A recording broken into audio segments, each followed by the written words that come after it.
Wired for Winning, celebrating the extraordinary minds of those with ADHD.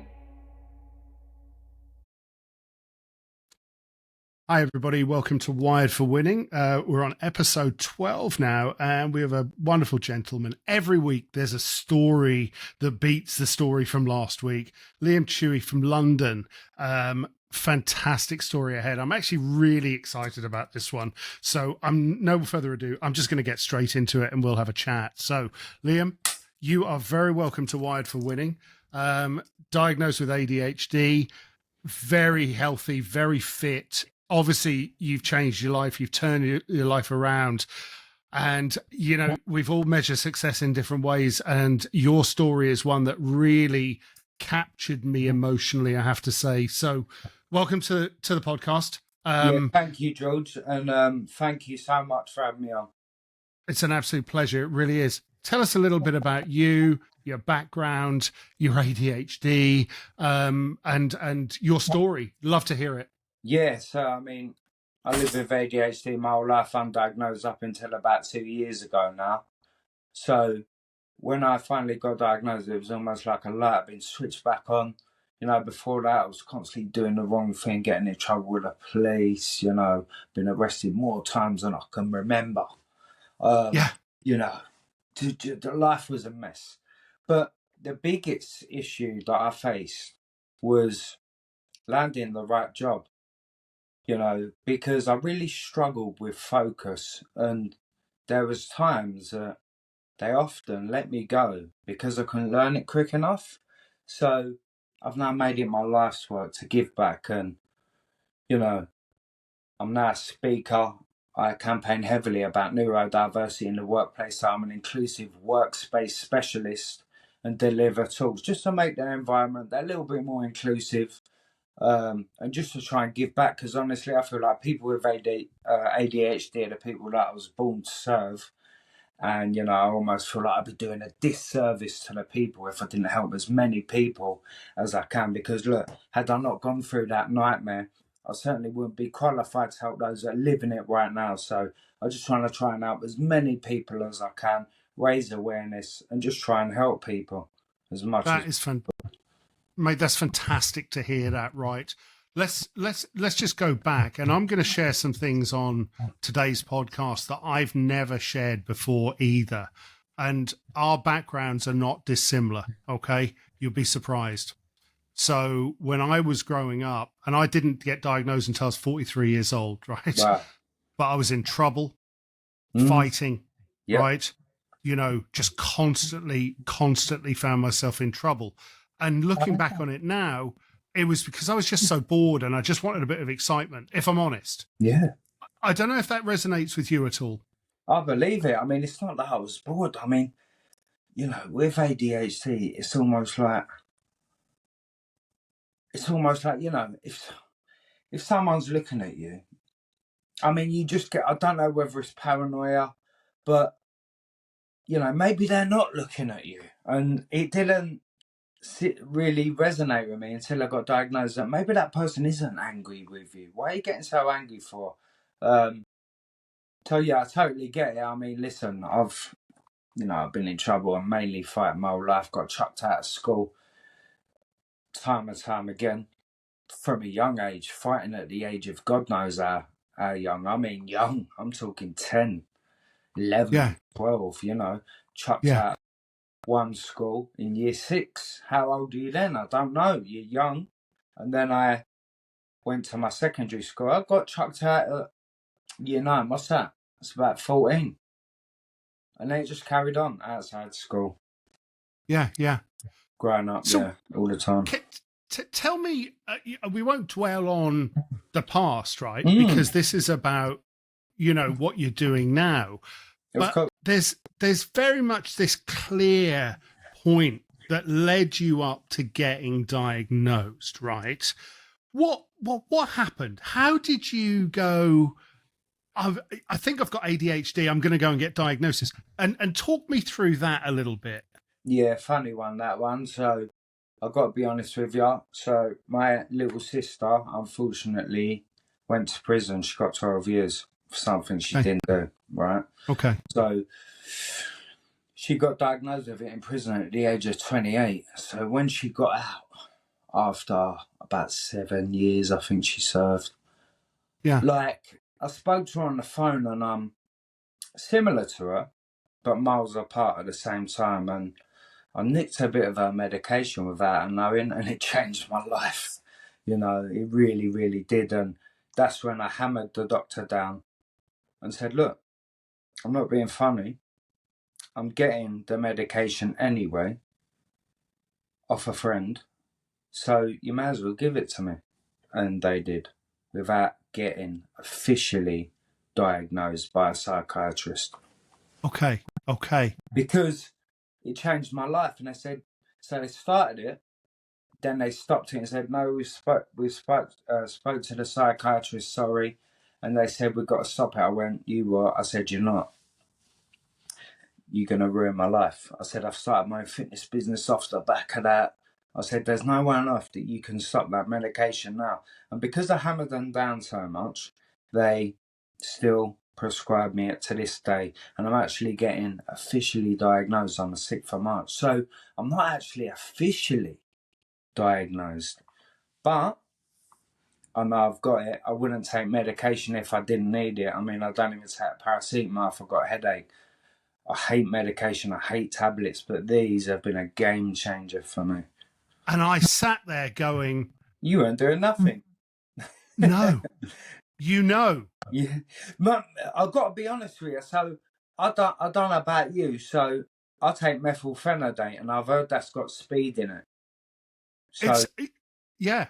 So it's the same class of drug, right? And it was like, it was all of a sudden that night, it was like, there's peace and quiet in here. I could think for the first time ever, right? Unreal. And mate, it wasn't for 20 more years. Did I kind of then, that day I got diagnosed, look back on that night and go, if only I'd have known, right? So I get what you're doing, and I get why you're doing it. And I'm so delighted that you found the medication. Liam, do you take the medication every day or not? So, I mean, when I got days that are, really busy, I've got tasks, I've got deadlines that I really need to do. I need to focus, I need to zone in. Then I'll definitely take them.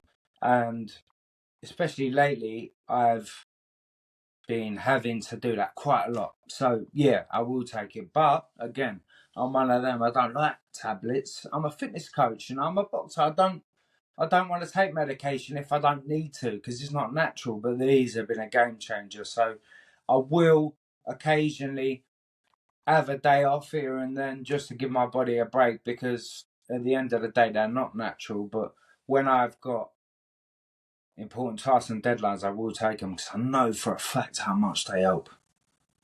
I agree with you. I've taken Ritalin, which is methylphenidate, for about for about 12 years. And mate, I've just switched to this thing here. Now, that's a different it's a different brand. Oh, right. It's called Tyvens, right? It's called something else in the UK. Why but actually, oh, right, okay. Yeah, it's lisdexamphetamine. So it's actually an amphetamine, but it's the same type of thing. But that works for me. Like I said, I've taken Ritalin for 12 years, and I just tried that. There's benefit to the diagnosis, because I think in the UK you get the opportunity of trying the different ones. Really? Yeah. Yeah, so I've had all sorts of assessment. You got to bear in mind, this is all being done through the NHS, and we all know how long the waiting times are. So it's been 2 years, and then I looked back the other day and I thought, no, I've had enough of this. And about 2 weeks ago, I looked back at my old emails from them, and I was like, mate, it's been 6 months. And the last email I received from them was a cancellation of the formal diagnosis. And then I just left it, because I'm getting the medication. It wasn't so much of a big deal. But I thought, do you know what? I've got to get officially diagnosed here, because, well, I need to get diagnosed, full stop. So with that, I emailed them, and they come back to me and I'm getting formally diagnosed on the 6th of March. But I've 6th of been going March. back and forth with them time and time again. I've told them about all the things that I'm doing. You know, I'm the ADHD coach. Why the hell would I say I'm the ADHD fitness coach if I didn't have ADHD? And I'm showing them all the things I've done. I've been in the paper, I've done this, I've done that. There's articles everywhere about me. And I'm like, look, you know, it's either that or they want God knows how much. I think they want about 1,500 quid, don't they, to go and get privately diagnosed. And I thought, mate, whatever it is, I'm just trying to get seen by you lot, get diagnosed and, you know, just... And move on. And move on with your life. Put it behind me, you know.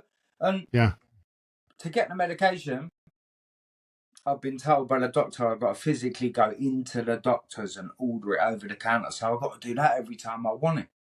Do you know what I mean? So that's a headache on its own. Not only that, well, personally, I make sure that I go there every 2 weeks just before you're allowed to go or re-order it, and make sure that I've got backup, because the worst thing for me would be to run out of that, because I know what life is like without it. Tell me this, right? There's a few questions that are coming out of this. And before we just move away from the medication, I'm understanding from friends in the UK, you know, some of whom we both know, some of who've been on the show here, that there's a shortage of ADHD medication in the UK as well. So I've got to be honest with you. I'm always stocked up. I've always got backup. Always, yeah. But last time I went in and ordered it, I got a text message from the pharmacy saying that it was out of stock. And of course, I was like, no, what am I going to do? So yesterday, actually, I drove there on the off chance. They said they would message me when it's back in, but they didn't. But because I was going past, I just went in there and asked whether they've got my prescription, as I always do. And it was there, thank God. But yeah, I mean, I heard that. I've heard that from loads of people. And again, they did say that on that text, but I ended up getting it. Thank God. Okay, that's good to know. So that's the medication, and the story's very interesting. What I want to do, if you don't mind, is you've talked about you're the ADHD coach. You know, you talk about your fitness level, the boxing, which we'll come on to in a bit. I'm the UK's number one high performance ADHD health and fitness coach. That's me. People go, how can you call yourself the UK's number one? Why? Because I am. And why? Because no one else is doing what I'm doing. You know? I love it. And listen, again, I'm a living, breathing, walking, talking example of what I do. You know, I live and breathe fitness. And of course, I live and breathe ADHD every single day of my life. Of course. It makes sense, right? What you talk about giving back, right? You were trying to find something in your life that gave you meaning and lit up your brain, right? You get excited. When was that? How long ago was that? And what made you turn that corner? Was it just the medication, or was there something else? Well, it all come down to getting let go at work. So I'm going to run you through it quickly. So I got arrested back in 2021, and, you know, I was looking at serious prison as I got found guilty. I got arrested for drug dealing and assaulting a police officer. Okay. Not proud of it. I mean, it was just a bad part of my life that I have managed to leave behind me.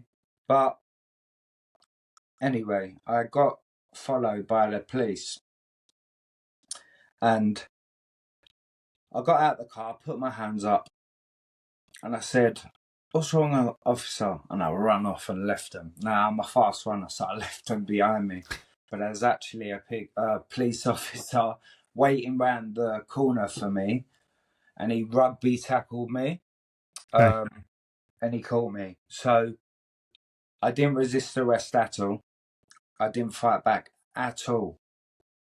About 4 or 5 police officers, absolutely, without swearing, beat the out of me with coshes. They had the back of the cosh like that. Bah! bang, not just whacking me, they had the back of it on my head. And there was about 4 or 5 of them. So I got arrested. I thought life was over. Whatever I was up to before, I had to stop. So with that, that's when I really needed a job. So I was on a hunt for a job. Landed a job, really good job, in Virgin Active in Angel, Islington. Oh, yeah. Yeah. They were paying me really, really good money. And I was over the moon. I had the letter on the email from them saying that I had landed that job. So when I went to court, I could show the court, the judge, that I've got a job. I start then. Anyway, went to the barrister come out and said to me, I can't believe this is happening. Someone must be looking over you. And he said, if you go guilty for assaulting a police officer, they're going to drop the possession with intent to supply to possession. Now, I didn't want to do it because the police absolutely battered me, but they had body footage showing them doing that. So they knew that there was no way on earth I was going to get found guilty of assaulting a police officer. So they said, look, if you go guilty for assaulting a police officer, we'll drop it to possession. So I had to take it with both hands. With that, I've got community service, tag, fine, probation, everything but prison. So that ended. I'm doing my community service. I'm doing whatever I'm doing. I'm not in prison, which is a bonus. Yeah. great thing. I should be there now, but I'm not. Okay. Thank God. And with that, I landed the job and they told me to come back on a certain date, but I was replying to, I messaged them back and they wasn't replying to my email. So with that, time went by and I thought, what is going on? This is like, I'm going to be starting my new job. With that, I've gone down there. They've sacked the girl that gave me the job because she didn't DBS check me.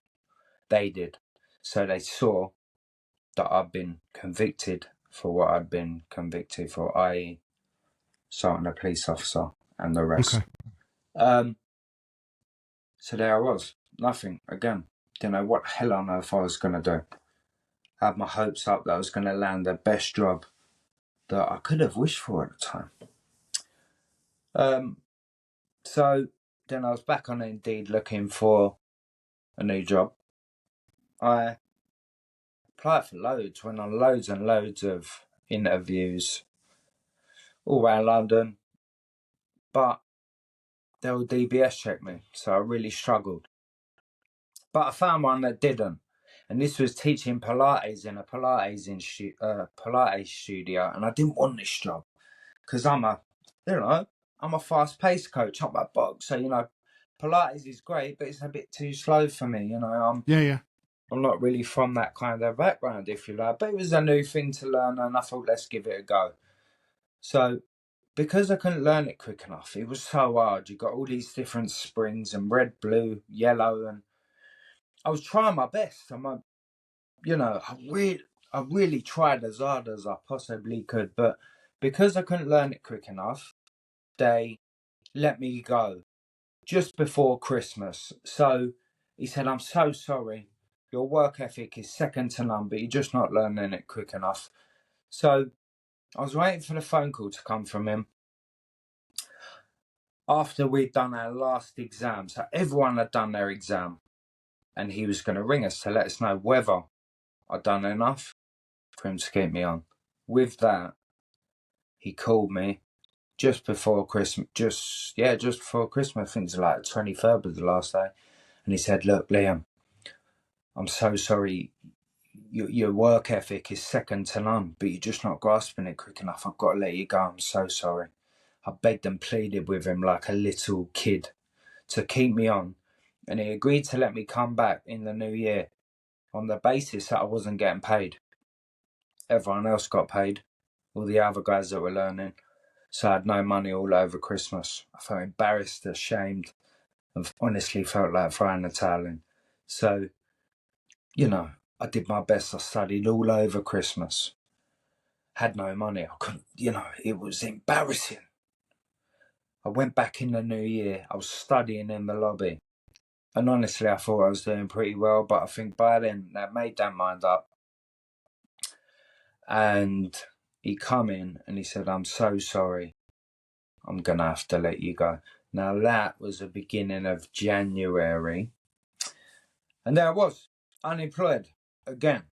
And I thought, what the hell am I going to do? Now, a really good friend of mine offered me a job. But before that, that's when I got diagnosed with ADHD, unofficially.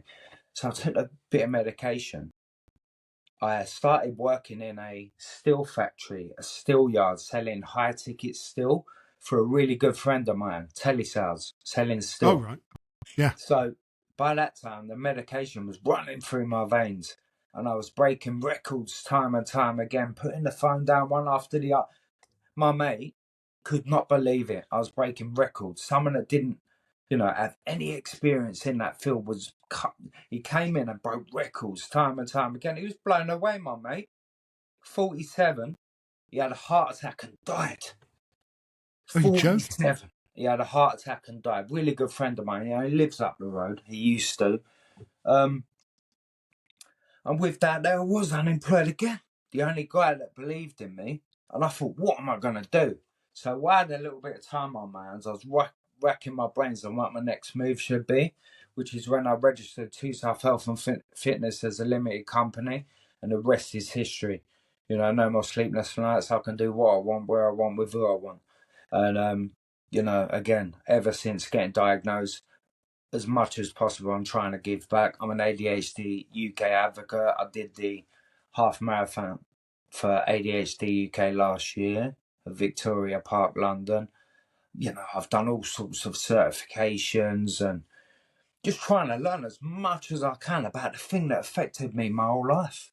So that's kind of where it started with what I'm doing now, But had I not got diagnosed with ADHD, I certainly wouldn't be where I am today doing what I am today, because I know for a fact that, I don't know what I'd be doing, but I just know for a fact I wouldn't have had the focus or the, dedication, determination to start up on my own. But it was tough. I couldn't pay my bills for months, and honestly felt like throwing a towel in again and just stop embarrassing myself. But, as I stand here today, I'm having my best time in business ever, and things are continuing to get better. And again, people with ADHD are the people that I was born to serve, so I know for a fact the story and message will resonate with a lot of people out there, and hopefully I can be the difference that makes the difference. Mate, I am so pleased to hear you tell that story, right? Because the reason, I don't know if you know this or not, but the reason I started the channel is I've ADHD, and you go to these European ADHD organization, or you'll go to the UK one, or you'll go to the US CHAD, and what they say is people are 5 times more likely to end up in prison with ADHD. Yeah, mate. 5 times more likely to commit suicide. And Wow. I work with a mental health charity here in Dublin, right? And you don't need to. If you get diagnosed with ADHD and you go through the treatment, whether that's medication or whether it's exercise or nutrition or whatever it is, or just having a group that you're with, right, who can support you and do the right thing. I can't study. You know what I mean, right? And that's why, more than anything, a little bit of clarity here, do you know what I mean? If we could get some clarity, great. Because there's people out, listen, most of the older generation have got it. I've got it from my dad's side. They're all walking about, but you could just tell, with all due respect, they're off their head. You could, so, I always know it's a little bit different, but, I could look you dead in the face and not hear a word you said. I'll never forget my ex-girlfriend. She used to go to me, you just look right at me and listen to every word I said, and you asked me, what'd you say? But I tried my hardest. I was looking dead in her face, and it happened so much. And I go, well, even coming back to when I was fighting regularly, you know, my coach, when I went back after the rounds, would give me instructions. I just look straight through him and go back out there and get into a fight. So it was just really, really hard to focus. So yeah, again, even if you're not going to take medication, you're not even going to engage in some sort of fitness. A little bit of clarity would be nice, just to know that why. That's why I think the way I think, or do the things that I do. A little bit of clarity would be great. You talk about trying to study the Pilates, right? Not picking it up quick enough. And then you go into the story about, you've got certifications on this, that, and the other. And I'm guessing, and I don't want to put words in your mouth because it's your story, but I'm guessing that bit was easy for you, right? You just picked it up just like that. 1,000,000%. Everything I've done since, I'm doing things that I never would have done. I'm going to business meetings, mixing with people playing at a lot higher level than me, things that I wouldn't have done before. I'm not from that life. I'm from a completely different world to these people. But I'm mixing with people that are playing at a lot higher level than me, and it's working. People that I wouldn't usually mix with at all. We're from two completely different worlds. But ever since getting diagnosed, I've learned, I've been on business courses, studies, learned this, learned that, coaching, got business coach, and invested in myself. I think investing in yourself is really, really important. I did do that a little bit before I got diagnosed with ADHD, but it was the case where I would just pay for all this training, thousands and thousands of pounds, and just not do nothing with it. Yeah, I know that. I've spent thousands, and it just stays in your laptop, and you don't look at it ever again. You get buzzing, yeah, let's do this, and then a bit of time goes by, and you feel, I'm bored of that. But I did that so much, throughout my life. But now I'm zoned in, focused, and yeah, honestly, it's changed me. It's still there. You probably get what I mean. I mean, so my mind's still racing in the back, but it's in the background. So it's still racing, but it's in the background. When I go to bed, the mind still races, yeah, but it's in the background. So I can control it, and I can definitely focus a lot more than what I used to. Yeah, that's fantastic to hear that. And I just want to say this, right?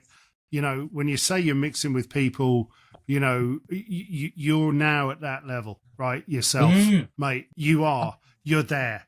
You're not lesser than anybody else. You're there. You've made the decision. You've come so far forward. Yeah. Tell me, Liam, talk me through, something you do, a talk that you've done, and so on and so forth, right? Because you're so inspirational. When Bridget Kalari, who's been on the podcast before, mentioned you on the podcast, the first thing I said was, I've got to get in contact with this guy because he's a fascinating story, right? And you come and told me this story about, getting into trouble, all your life. And then all of a sudden you hit the medication and bang.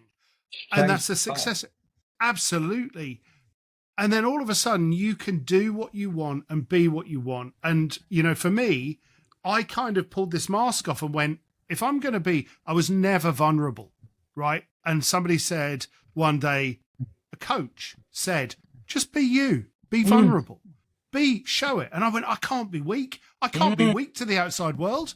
What would happen? People will walk all over me, but actually, mate, the opposite happened to that, right? I was vulnerable and people went, Jesus, really? Is that the thing? And it 100%. Yeah? 100%. I think sometimes in life you need to be vulnerable to get to that next level. I honestly do. You have to. 100%. And listen, I'm one of them guys where, I don't want to be seen as weak. I'm not seen as weak by anyone, especially around here. Yeah. I'm not looked at like that, but you know, people must look at my social media and think, God, he's changed, because I was a nuisance. Not a nuisance. I'm not a bad person. No. Never ever done wrong to a good person in my life. Yeah, But yeah. I've done bad things, but I'm not a bad Of course. person. Yeah, You know? yeah. I understand that. So tell me, what you're going out there, you're doing talks, right? Um, are you taking folks that you were like in the past and helping them turn around? Is So it look, ever since starting, um, ever since starting the limited company, initially it started as a mobile personal training company, right? Just to pay okay? my bills. I still do it to this day.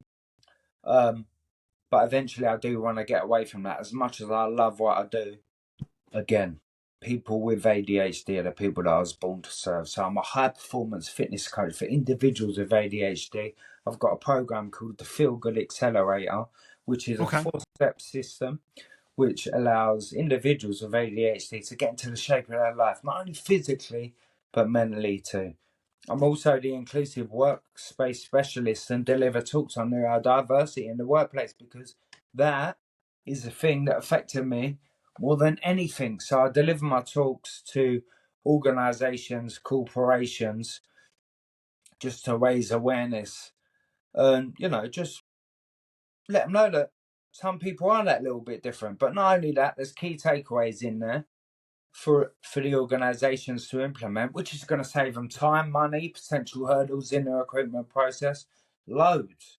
So it's in their best interest to get the talk, because it's going to save them down the line, you know. And I think if this whole neurodiversity thing would have been would have been about as much back then, there's a good chance that I could have took them to court for what they've done.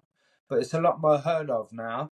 And I think, had they done that now, there's a good chance that I could have took them to court. But listen, thank God I didn't stay on that job that fired me, because I'll be dead inside right now, you know. So yeah, I'm just trying to give back to the ADHD community. They're the people that I was born to serve. That's my niche. And again, I am that person, and I'm a living, breathing, walking, talking example of what I do. That's fantastic to hear that. That really is.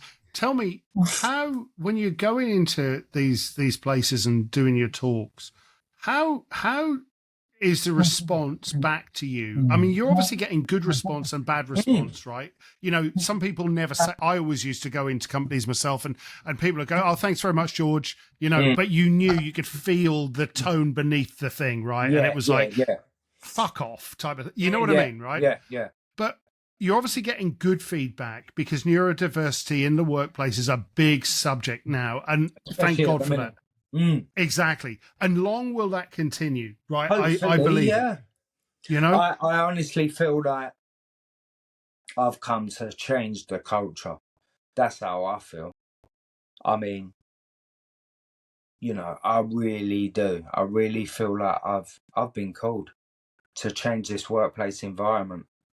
You know, because the story that I've got, the story is a wrapping. The relevance is what's inside, and Yeah, that is the takeaways that they will get from it. You that's know, it's going to brilliant. save them money at the end of the day, time, heartache, pain.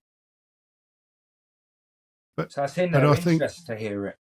yeah, you're right. I think also though, for people like us who have struggled in the workplace, right? I have.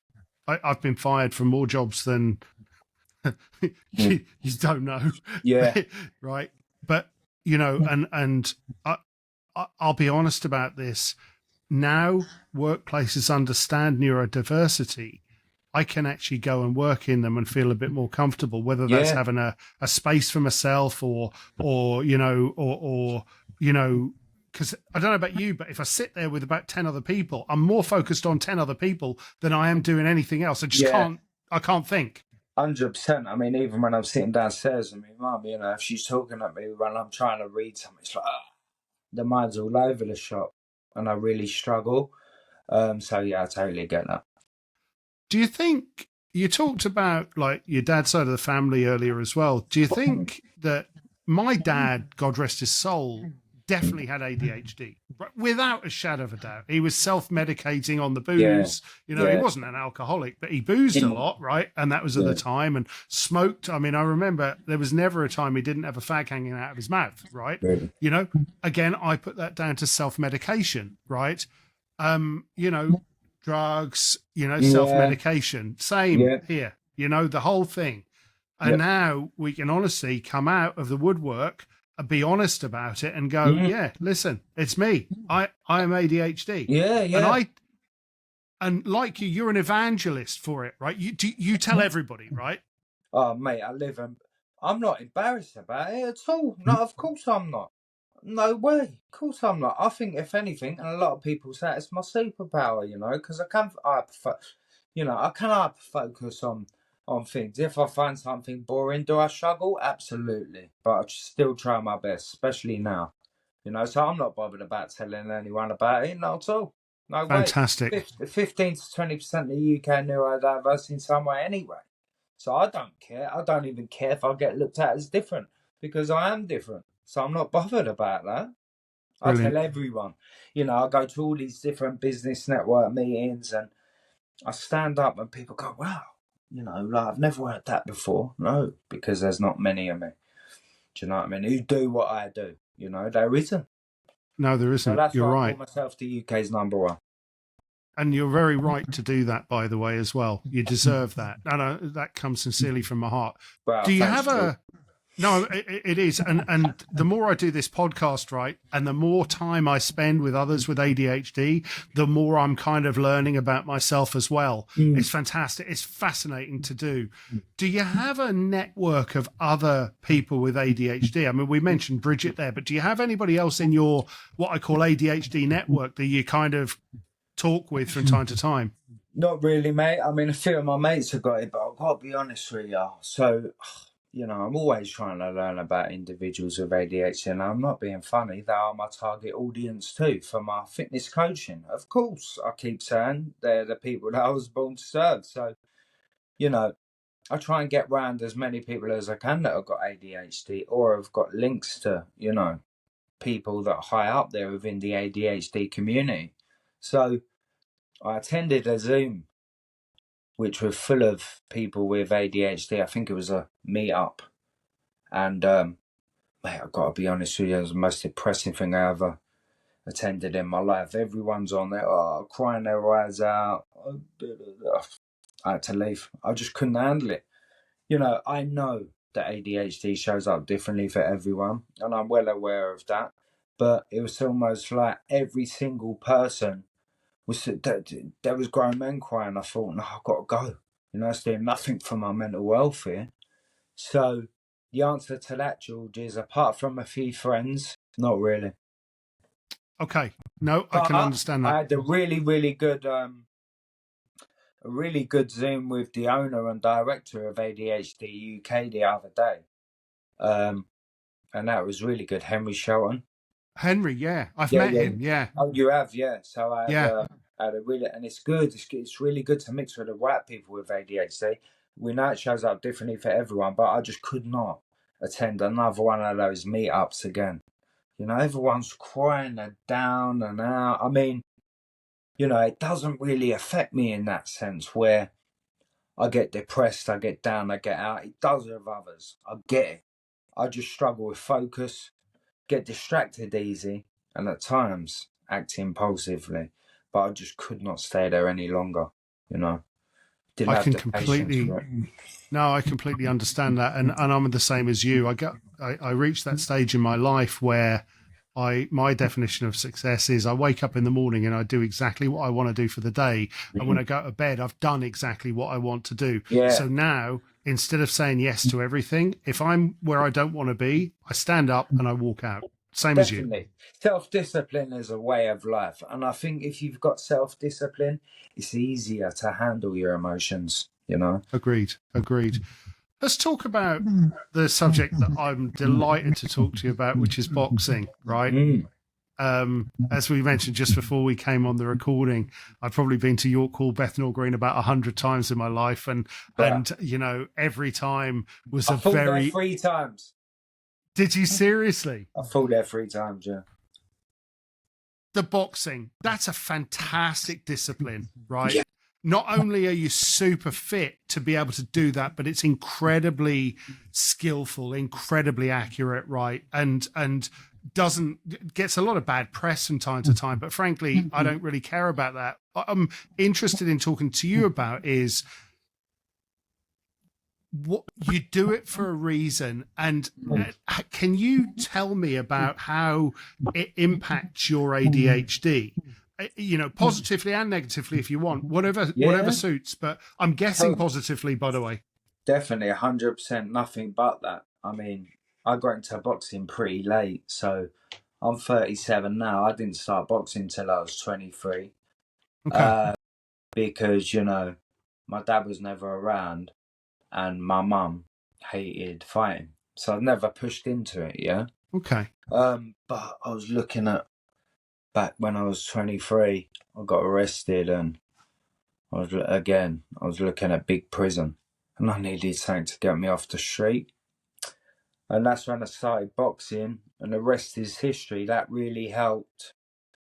You know, it gave me focus and drive, and it helped clear that head. But yeah, if it weren't for boxing, God knows where I'd be right now. Although I started at 23, you know, my life would have been, I don't know where it'd be. Do you think you know, as you get older, right? You know, like me, you know, the fitness levels, as much as you try to keep fit, you know, you know, you get older, and competitive sport is not as practical, but still training. I mean, are you still training at a good level Yeah, consistently? I've got a fight in March. I Have ain't you fought, really? yeah, I ain't fought for years. But listen, I honestly feel like I'm stronger, fitter now than I ever have been in my whole entire life, even at 23. So Fantastic. I don't know whether you know Hainault Forest. I know the name. Yeah. You know the name. Um, there's a big hill over there, and my record is 36 hill sprints. Now I tell people this, and they're like, "What? You done how many?" Yeah, I did 36 hill sprints, and the last one was the fastest. And people go, "What?" And that's just ADHD all over for you, because the body says no, but the mind says yes. And it Yeah, it just does. keeps on going, yeah, I can do countless laps around the track. And honestly believe that it's the ADHD that keeps me going. I'm so fit, you know. Honestly, I go running at 4 a.m. in the morning. People's idea of going or resting or chilling or unwinding would be to sit in front of the telly. I don't watch telly. I ain't got the patience for it. I'll go for a run at 4 a.m. instead. I Or I'll love go it. for a run. I've got to hit the gym. You know, my uncle, I love this guy. He's really into his fishing, and he always asks me to go. But I couldn't think of anything worse than waiting for a fish that might not ever get caught. So I gently let him down. So again, yeah, my idea of relaxing is going for a long run. And at 37, I feel fitter now than I ever have in my entire life. Brilliant. Yeah, that's fantastic. I may have to, let's stay in touch. I may have to come over from Dublin and see the fight, because boxing is a big passion of mine. I love the sport. I've loved it all my life, and best of luck with that. I really am. Thank I have you. to say. All right. So keep in touch on that one. Definitely. Listen, a few more things, if it's all right with you. Go for it. You've turned your life around. You're doing the thing that you best serve to do. You're serving people with ADHD, right? You're the UK's number one. I get it, right? What a fantastic message to everybody else out there. What's next for you? Is it more of the same? Are you going to go around the country speaking? Are you going to, what's happening next for you? Because I know ADHD brains, right? They can't help themselves. Yeah, I mean, you know, I still actively do my day job, which is a mobile personal trainer. Yep. I do love what I do, but I don't love the money that it pays me, and I certainly don't like the dead time on the road. So The goal for me is to get away from that, and speaking is where I want to be. I'm so passionate about it. It shines through. Anyone I speak to can see that, and I honestly feel like I've been called to change the workplace dynamic. I've got such a powerful story and message, but again, the stories are wrapping, the relevance is what's inside, and I've got loads of that for the employers to take in, which is going to save them time, money, pain, hurdles in the recruitment process, resources, valuable talent. So there's loads of key takeaways for them. And I can't wait to get this message out there to as many people as possible and deliver it time and time again. Because again, it's the people with ADHD that I was born to serve. Yeah, I'm with you. Do you know, it's funny, of all the people I've interviewed, the one thing that comes out of the screen at me from you is not once do you flinch at the thought of speaking in public. And most people are scared of it, right? I love it.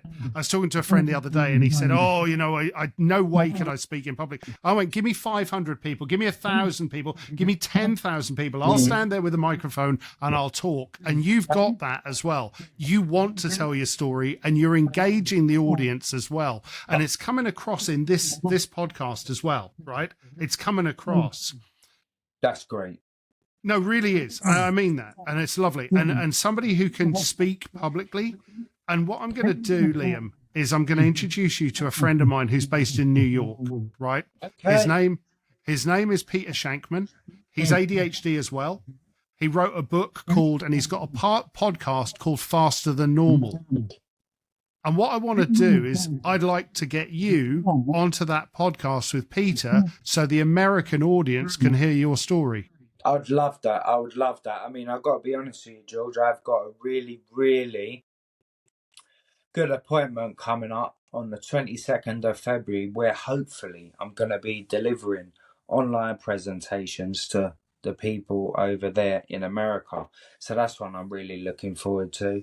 I think the Americans love us, so that'd be great. I think they could get so much out of my talk. And I think to hear it from someone from a different country would be really beneficial to them, So I agree. I love that, and I can't thank you enough for even thinking of me on that one. Thanks so much, mate. No, it's a pleasure because, again, ADHD is universal. Your voice, your accent will do well on an American podcast as well. I believe that, right? So what I'm going to do after this, I'm going to ping Peter. I'm going to see if he's open to the fact, right? And then what we'll do is we'll see if we can take it further forward and then go from there. All right? That's fantastic. Thank you. Listen, no, it's a pleasure. And mate, it's a fantastic. I'm delighted to actually have got round to talk to you. Let me ask you a question, right? As this is the last question I've got for you. And I ask this at the end of all of my podcasts, right? To everybody with ADHD. If I had a superpower and I could click my fingers and take it away from you and you were normal, right? You were neuronormal. Would you want that? Not now. Thank you. I will have back then. Yeah, I get it. Liam Tuohy, 100%. Liam Tuohy, thank you so much for this. I've had a brilliant hour. I really have. It's been amazing. And I'd like you to come back. I'd love you to come back in the future. Before you go, let me take you on a journey. Do it. In the busy corridors of a corporate headquarters, a man named Thomas found himself embarking on a journey that was filled with challenges unique to his own experiences. As a bright light burned within him, Thomas strived to make a profound impact in the workplace. However, he faced a formidable adversary: ADHD. Navigating the intricacies of his role, Thomas grappled with an attention deficit that often swayed his focus. Yet he chose to not give in to discouragement. Through steadfast determination and resilience, he sought strategies to manage and thrive within the confines of his condition. Recognizing the need for workplaces to cater for individuals with ADHD, Thomas advocated for an inclusive environment. Drawing on his own experiences, he highlighted the immense potential harboured within those who possessed this condition. Thomas firmly believed that by modifying workplace structures and embracing flexibility, the employers could harness the unstoppable driving force that individuals with ADHD possessed. As Thomas triumphed on his own challenges, his colleagues started to witness a remarkable transformation unfold before their eyes. They marvelled at his ability to think outside the box and generate innovative solutions fueled by his hyper-focus. Thomas was no longer viewed as a normal employee, but rather a vital asset to the organisation's progress. In the wake of Thomas's remarkable success, the workplace witnessed a massive shift. Employers recognised the imperative nature of accommodating individuals with ADHD and re-evaluated their approach to workplace structures. They began implementing progressive policies, adapting their expectations to the diverse strengths and needs of their employees. The organisation, once plagued with resistance to change, stood at the top of a new era, one in which inclusivity reigned supreme. Now, Thomas's story serves as a testament to the untapped potential possessed by those with ADHD, and by embracing their unique thinking style and catering to their needs, employers unlock a driving force that propels innovation and transforms the workplace into a realm of endless possibilities. Let Thomas's story encourage us to reshape the landscape of our work environments, leading to a brighter and more empowering future for all. Mate, that's wonderful. Thank you so much for that. I'll share something with you, right? This word artificial intelligence is coming out at the moment. I think that's secondary to the power of people with ADHD driving businesses forward. And I think Definitely. that story you've just told is spot on. Can I take that as a short and put that separately on shorts on YouTube as well and Spotify? Is that okay? Of course you can. Take another one. You ready? Go for it. Allow me to share a story that highlights the unique problem-solving abilities of someone with ADHD and key takeaways that organisations can implement and understand. In a busy software development company, there was an employee named Lucy who had ADHD. But despite the challenges she faced due to her condition, Lucy became known for her extraordinary problem-solving abilities. One day, the company was faced with a critical issue in a software release that had the potential to impact a large number of users. While panic set in, Lucy's ADHD traits of creativity and hyperfocus kicked into high performance. She quickly analysed the code, spotting the root cause of the issue, while others were still trying to figure out the problem.